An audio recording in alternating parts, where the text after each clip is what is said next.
1절에서 7절 말씀입니다. 우리 집에 계신 분들도 성경을 펴시고요. 같이 교독하겠습니다. 창세기 4장 1절에서 7절까지 우리 한 절씩 교독합시다. 말씀을 읽는 동안 하나님의 말씀을 경청했으면 좋겠습니다. 1절 아담이 그의 아내 하와와 동침하매 하와가 임신하여 가인을 낳고 이르되 내가 여호와로 말미암아 등남하였다 하니라. 그가 또 가인의 아울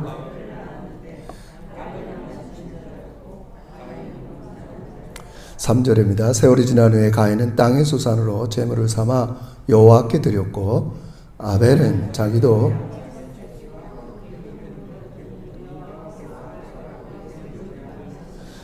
가인과 그의 제물은 받지 아니하신지라. 가인이 몹시 분하여 안색이 변하니 여호와께서 가인에게 이르시되 다 같이 읽읍시다. 내가 선을 행하면 어찌 낫을 들지 못하겠느냐. 선을 행하지 아니하면 죄가 문에 엎드려 있느니라. 죄가 너를 원하나 너는 죄를 다스릴지니라. 아멘. 우리 한번 좌우로 고개를 들어서 눈으로 인사합니다. 사랑하고 축복합니다. 너무 반갑습니다. 여러분, 뭐 제가 자꾸 거듭 말씀드리지만 지금 우리가 시대가 많이 변화됐습니다. 그래서 우리는 항상 우리가 살고 있는 이 세상이 어떻게 변하고 있고 거기에 대해서 우리 복음 교회는 어떻게 대응해야 되는가, 뭐 거창하지만 뭐 사실 우리 실제 삶에 늘 이런 게 일어나는 일입니다. 그래서 우리는 여태껏 2, 3년 동안 다시 생각해보는 교회의 본질, 우리는 그래서 일상에서 교회로서 우리가 주대중을 이루는 게 너무 중요하다 계속 말씀드렸어요. 그러니까 왜냐하면 예전에는 우리가 이렇게 예배당에서 열심히 드리고 굳이 밖에 가서 이렇게 막 이렇게 안 해도 전체가 기독교에 대해서 우호적인 분위기고 기독교를 인정하고 뭐 적어도 그들이 예수를 안 믿어도 하나님은 살아계시고 저들이 믿는 성경이 우리보다 낫다 이런 인식들이 깔려 있었어요. 이 세상 사람들이. 근데 지금은 사람들이 그렇게 교회와 기독교를 보지 않는다는 거예요. 그래서 우리는 어렵지만 조금 더 이 세상 사람들에게 예전에 하지 않았던 그런 내가 믿는 하나님이 온 땅의 주인 된다. 그거를 어떤 형태로 드러나야 돼요. 그래서 제가 계속 고민하는 가운데 어떻게 실천해야 될까? 그것을 오늘 이 창세기 4장의 가인의 예배를 통해서 좀 살펴보도록 하겠어요. 다시 한번 말씀드리지만 제가 이 창세기를 시작한 이유 중에 하나는 나중에 요한계시록의 새하늘과 새 땅의 모습이 창조 때 하나님께서 만드신 모습과 유사한 게 많습니다. 그래서 우리가 다시 우리의 매일의 삶에 에덴이 회복되고 내 마음에 에덴처럼 샬롬이 있고 우리 제자교회 여러분의 가정에 이게 에덴이 회복되려면 어떻게 되는가? 우리 이렇게 너무 시간이 흘러와서 이렇게 살기 때문에 이 처음이 어떻게 흘러왔는지를 뭐 조금은 뭐 우리가 성경을 통해서 알지만 다시 우리가 생각하면서 이렇게 하면 비록 아담과 하와가 에덴 동산에서 쫓겨났지만 그 쫓겨난 상태에서도 여전히 에덴의 삶을 살 수 있겠구나. 이게 우리 숙제예요. 쉽게 말하면 우리가 아직 새하늘과 새 땅에 들어가지는 않았지만 이곳에서도 어떻게 하면 에덴 동산 같은 샬롬이 넘치는 삶을 살 수 있을까? 그게 성경이 우리에게 기대하는 바입니다. 계속해서 그런 것들입니다. 그래서 하나님께서 이 에덴 동산을 창조할 때 여러분 에덴 동산이 이 세상 다라고 생각하면 안 돼. 하나님께서 이 세상을 창조하고 동방 어느 한쪽에 에덴 동산을 창설하셨어요. 그래서 뭐 그거를 뭐 지리학자나 뭐 성경을 고증하는 사람들 그게 지금 이라크 지방의 어디일 거다. 막 이제 추정을 하죠. 거기에 강이 있어. 그 유프라데스. 이런, 실제예요. 실제란 말이에요.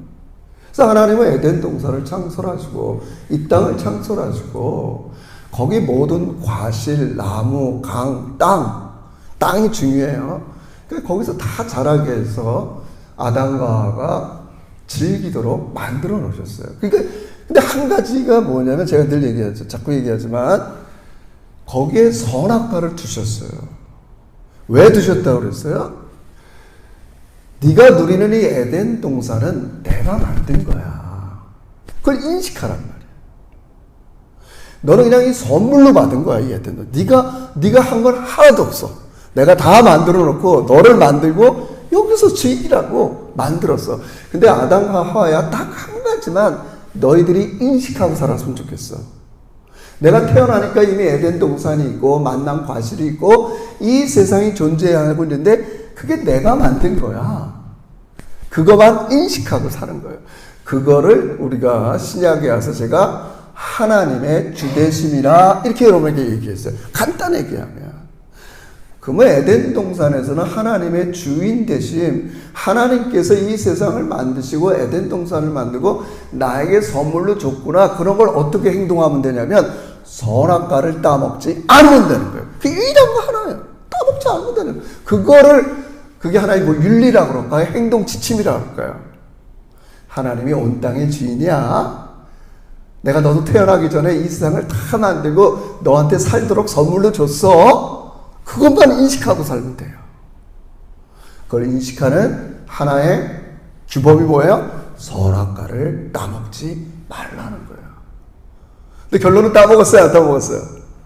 따먹었단 말이에요. 따먹고 나서 이제 상황은 틀려졌어요. 에덴 동산에서 축출됐어요. 그러나 축출됐어도 하나님이 따먹지 말라는 걸 따먹었기 때문에 두 가지가 선악과 이제 두 가지가 우리가 숙제가 있다고 그랬어요. 여러분과 저예요. 에덴 동산과는 달리 이제 이 땅에 살아갈 때는 여러분이 수고의 땀을 흘려야 돼요. 농사를 짓는 사람은 엉겅퀴, 잡초. 여러분 과거에 저는 뭐 농사를 져본 적이 있지만 농사 짓는 사람들이 가장 힘든 게 뭐겠어요?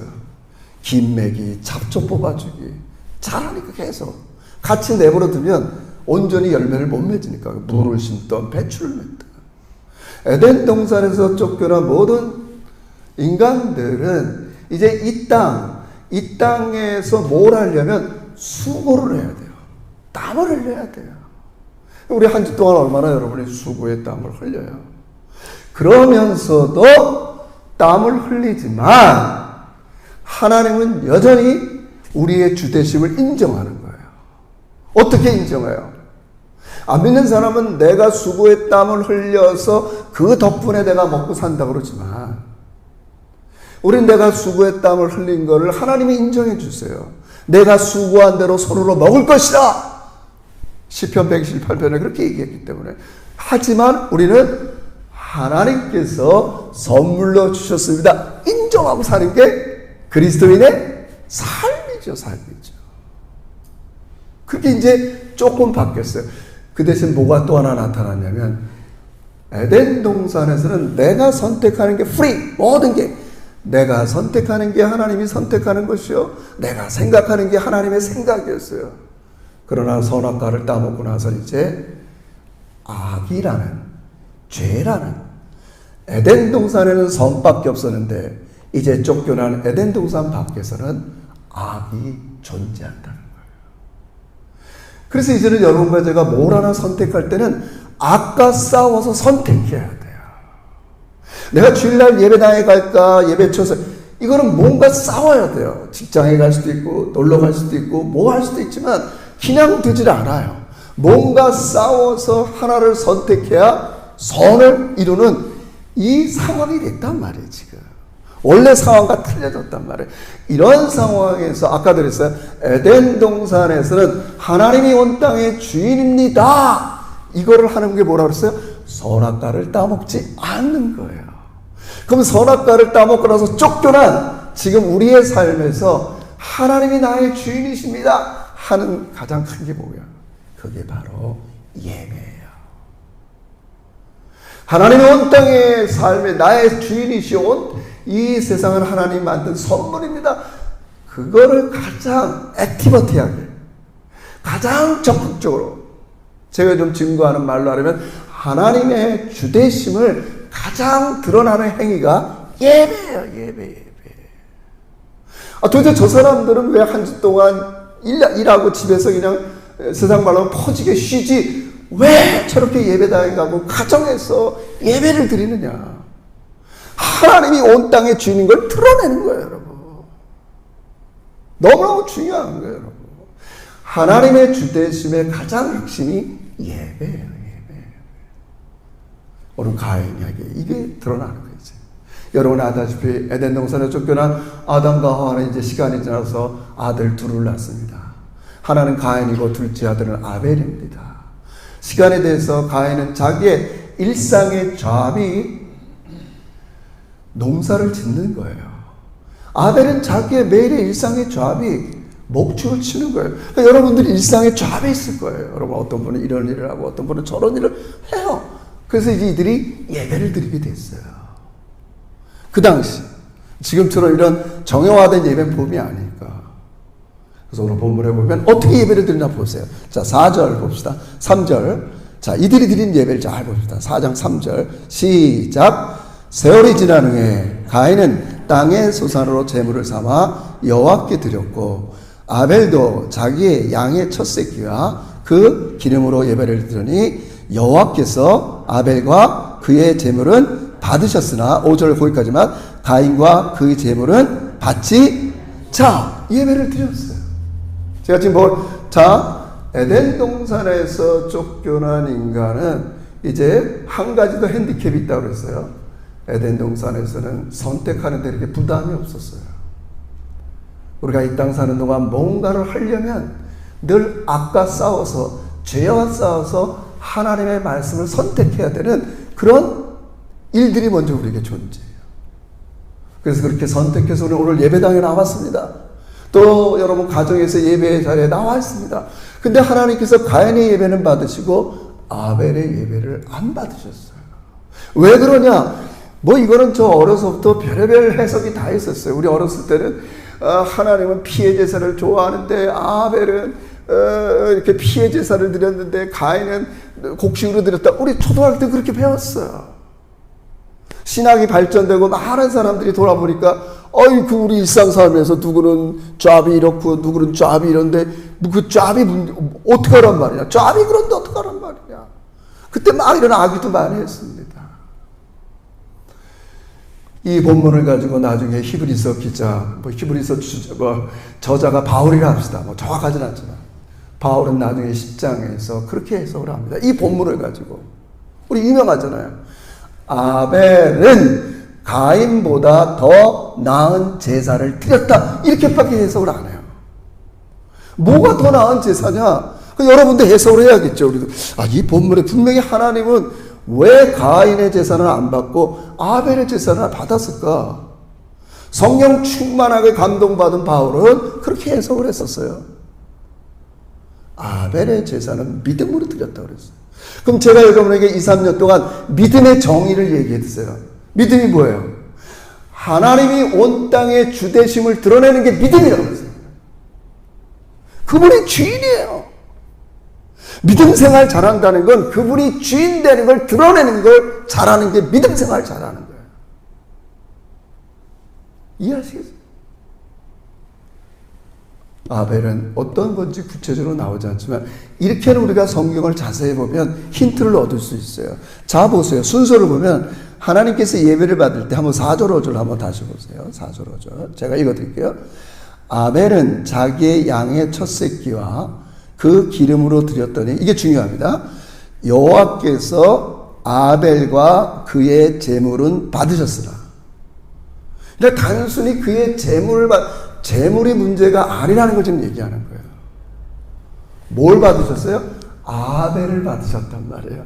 아벨을 받으셨단 말이에요. 아벨의 인격을 받으시고 아벨의 삶을 받으시고 아벨의 사람됨을 받으셨단 말이에요.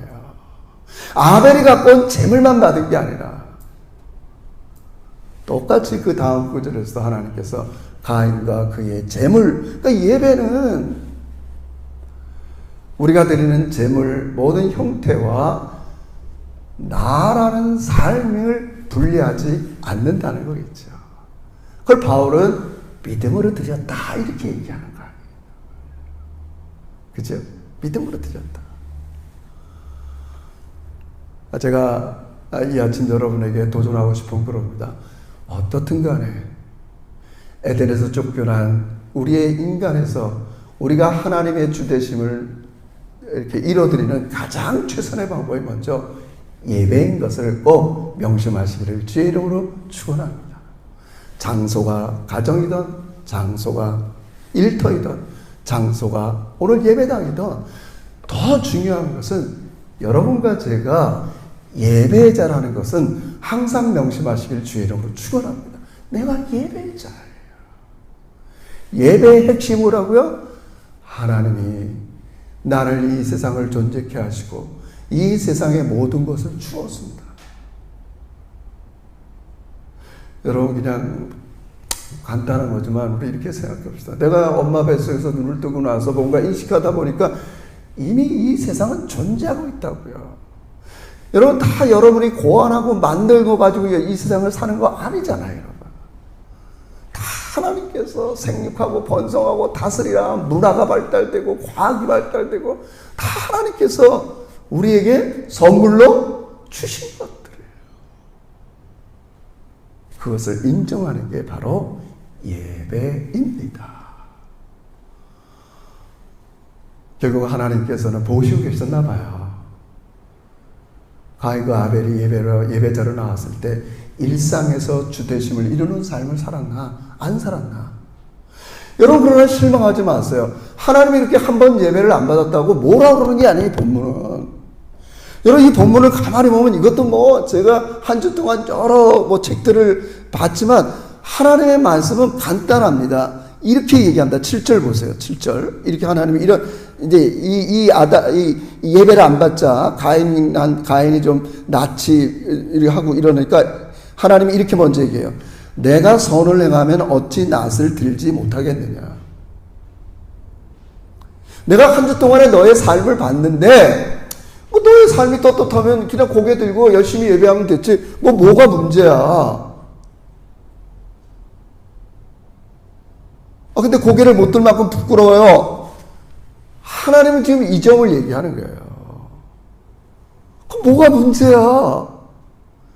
회개하고 주되심을 인정하고 네 안에 있던 것들을 돌아서면 되는 거예요, 여러분. 하나님이 지금 예배 실패했다고 너 왜 그따위로 예배 드리냐고 그런 게 아닙니다, 여러분. 우리 인간은 예배 실패할 수 있어요. 매일 온전한 삶을 드리지 못할 수 있어요, 여러분. 아까도 얘기했죠. 하나님을 본다는 게 뭔가 하나님을 본 것처럼 하나님을 인식하고 내 마음에 하나님의 의식이 뚜렷해. 여러분 돌아가신 어머니가 여러분의 마음속에 뚜렷이 남아있나요? 아버지가 뚜렷이 남아있나요? 근데 매일매일 살아가면서 하나님이 내 마음에 늘 뚜렷이 남아있는 거예요. 그분의 사랑과 그분의 자비와 그분의 권능 너무 불안하지 않는 거예요. 늘 뚜렷하니까. 이러면 좋은데 우리 그렇지 못할 수 있잖아요, 여러분. 예배자로서 실패할 수 있어요. 이게 문제란 말이에요. 하나님께서 그래서 이렇게 얘기하는 거예요. 7절 읽으면서 우리 마무리합니다. 7절 보세요. 다 예수님 우리 하나님이 제시하는 방법이 뭐예요? 7절 시작. 내가 선을 행하면 어찌 낯을 들지 못하겠느냐. 선을 행하지 않으면 죄가 문에 엎드려 있느냐. 죄가 너를 원하나 너는 죄를. 지금 아직 얼굴은 붉어지고 이렇게 고개는 이 본문에서 얼굴이 붉다는 말은 원문을 찾아보면 고개를 떨구고 있다는 말이에요. 마음에 지금 앵거가 있어요. 아직 이게 죄로는 안 나타났어요. 결론적으로는 이걸 다스리지 못하니까 자기 동생 가인을 죽였어요. 어떻게 죽였어요. 여러분 푸틴이 좀 웃기지 않아요? 우린 뿌리가 갖고 볼셰비키 혁명과 같이 우크라이나가 같은 민족이라고 그러면서 쳐들어와서 왜 죽여요?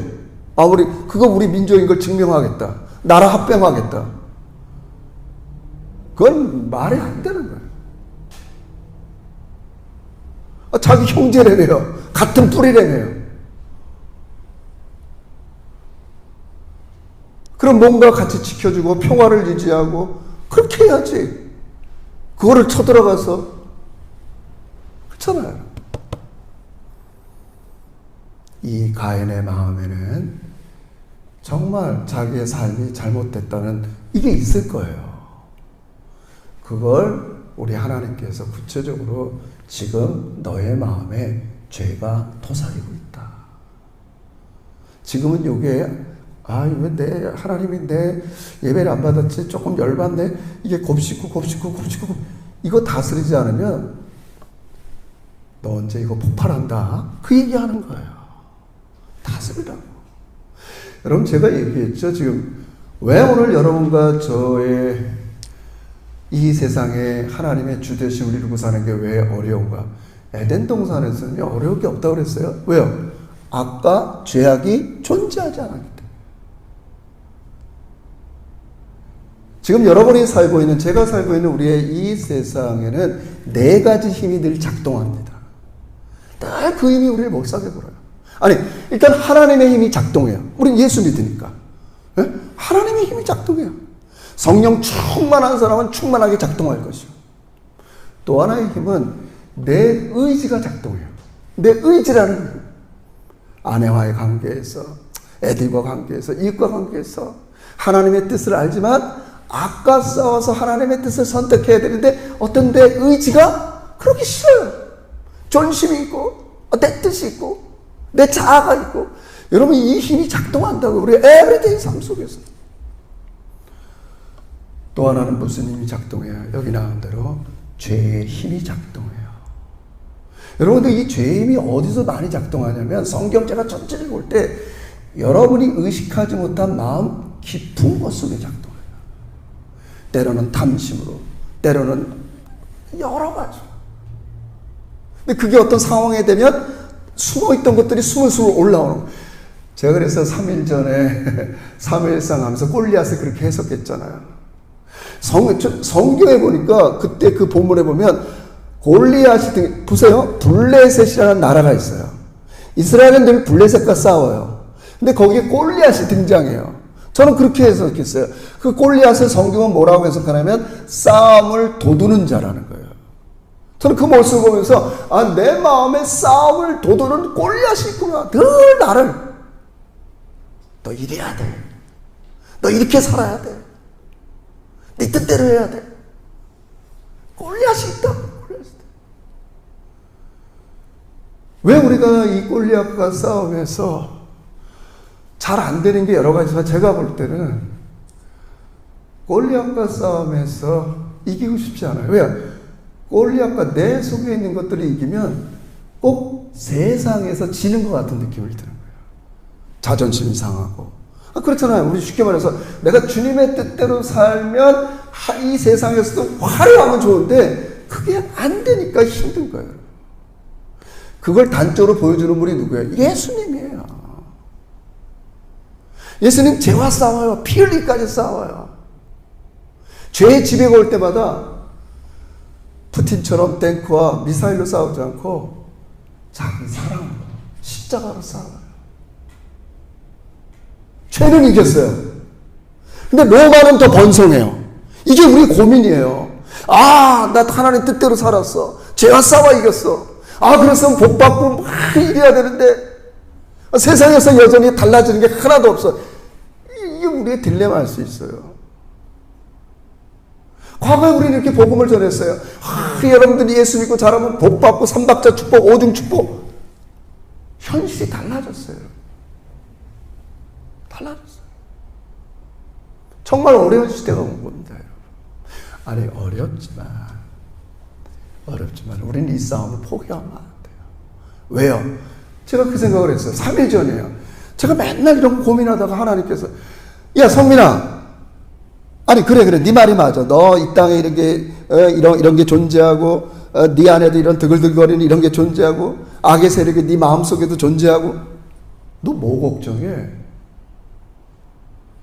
내가 이 세상을 만들고 내가 너 삶의 주인이고 이 세상은 아직도 잘못된 선택으로 하나님을 거스르는 것 같지만 수많은 전쟁광들이 있고 다 있지만 내가 제가 정신이 번쩍 드는 거예요.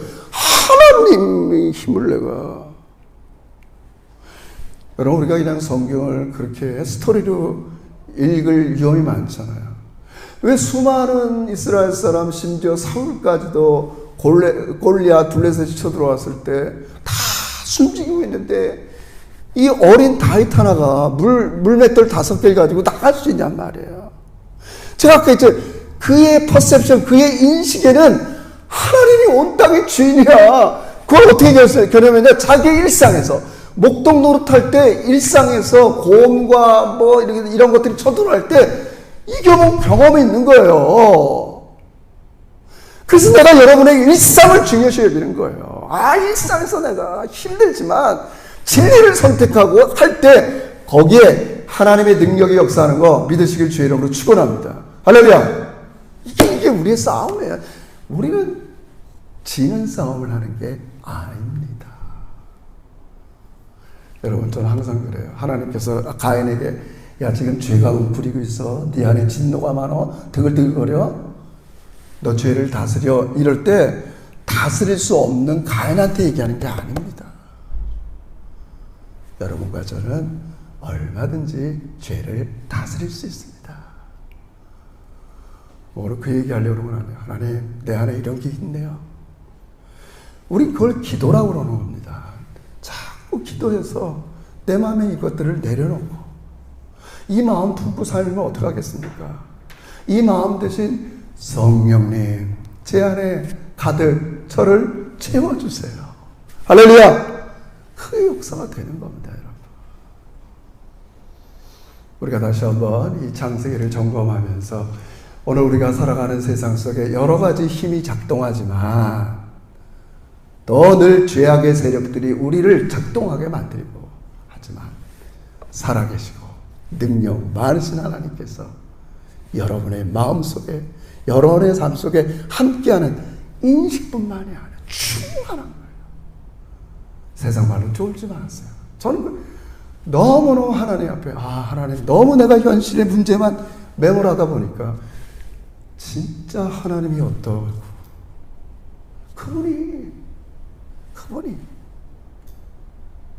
세상 흔들리고 뭐해도 그분은 이 세상을 구원하고 계획하는 그 뜻을 지금 이루어 가고 있어요. 어떤 사람을 통해서 자신의 뜻을 죄악과 싸워서 선을 선택하고 진리를 선택하고 순종하는 자를 통해서 하나님은 그 일을 지금도 진행하고 계십니다. 이 진리 분명히 깨닫고 우리 한 주간도 당당하게 자신감 있게 살아가는 우리 믿음의 제자들 되시기를 주의 이름으로 축원합니다. 기도합시다. 하나님 아버지 감사합니다.